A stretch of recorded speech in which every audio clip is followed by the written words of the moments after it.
The A-10 Warthogs will be flying over Tucson through 2022 after a major announcement coming in from our nation's capital.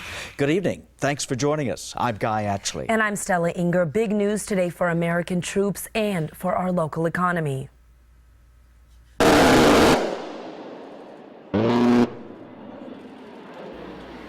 The Secretary of Defense says the Air Force will continue to fly the A-10 Warthog for another 6 years. The Defense Department says the A-10 has performed so well in the fight against ISIS that it will stop efforts to retire the plane. That's great news for southern Arizona because Davis-Monthan Air Force Base depends on the A-10 to stay open, active, and that plane, that base, pumps over $1 billion a year into the local economy.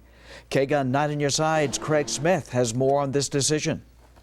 Guy, the A-10's ability to fly low, slow, and bring a big gun to the fight made it a star in the fight against ISIS.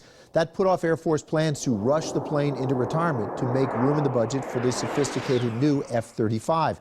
Because Davis-Monthan is the biggest A-10 base in the Air Force, that decision could help preserve a more than $1 billion piece of our local economy.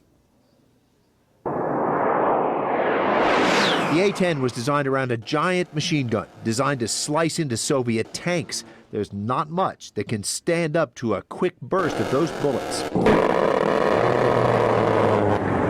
Ground troops love the plane's ability to come in close enough to take out the enemy without putting good guys at risk.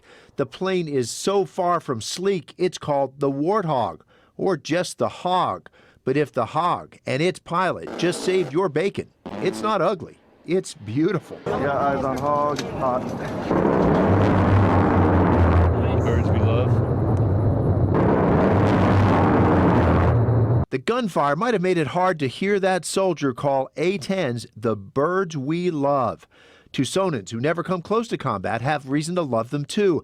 A-10s are the main mission for Davis-Monthan Air Force Base. Without them, the base would be in danger of closing. Even reduced operations would reduce the almost $1.5 billion the base puts into the local economy when you count military and civilian workers, plus military retirees.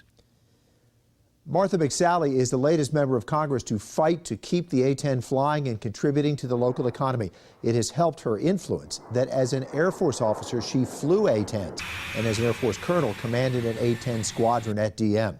We'll hear from her new at 6.